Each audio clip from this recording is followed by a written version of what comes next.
Yan yung celebrity kong customer, mga kabarbero. Mababaw ka talaga sa kapugihan niya. Napakita niya dyan guys, yung style ng gupit na susundan ko. Kasi yung book niya, may mga kulot-kulot. Yan, yung book niya na yan, natapos ko ng na-Brazilian yan. Kaya ipapayos niya ulit na siya, na maging layer siya, one side layer cut. Yan yung napakabait, mainhin kung baga. First move, gunting, at huwag biglain ng pagkat para hindi mabigla. Puro gunting lang dyan guys ang ginamit ko para maging maayos yung gupit niya. Ang ganda yung buhok niya yan guys. Medyo kulot siya, pero yan nung nakaraan Brazilian ko yan. Bumalik siya para i-layer na lang, parang yung trim cut ang gagawin. Maganda yan ang kalabasan, yung gupit niya guys.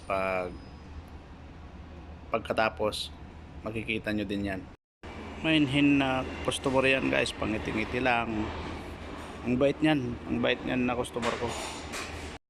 Kaya inaayusan ko ng mabuti yung buhok niyan guys, kasi napaka bait. At kung magbigay kasi yan guys, parang nahihiya ka pang tanggapin. Pero ganyan talaga ang isang buhay barbero, give and take. Sumunod dyan guys yung thinning scissor, yung pang volume natin pag na blower.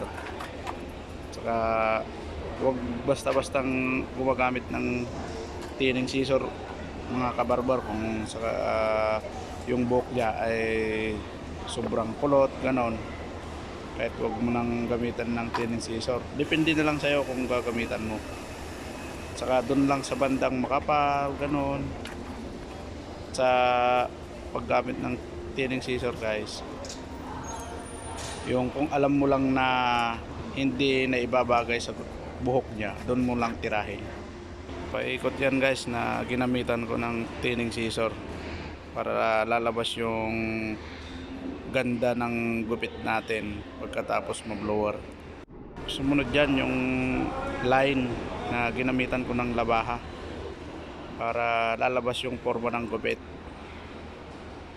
Paikot din yan na ginawa ko hanggang sa likod, kasi yung gupit niya layer cut na pa one side. Kaya makikita yung style ng buhok pagkatapos ng gupit na yan guys. Makikita nyo doon sa dulo kung paano ko siya pinagwapo, paano ko siya inayusan sa ganda ng buhok niya.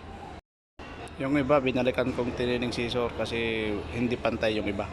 Sumunod dyan yung blower guys. Blower ko na yan one side lahat para makita ko na yung ganda ng pagkagupit ng buhok niya. Kasi sabi niya pa one side yung buhok, depende na lang sa kanya kung paano niya ayusan. Nakita niya kasi sa mga style ng mga gupit yan, kaya pinatulad niya sa akin.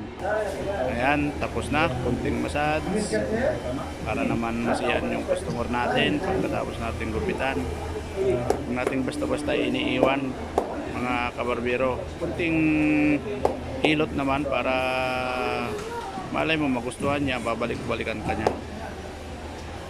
Tapos salamat sa inyong panonood guys. Peace.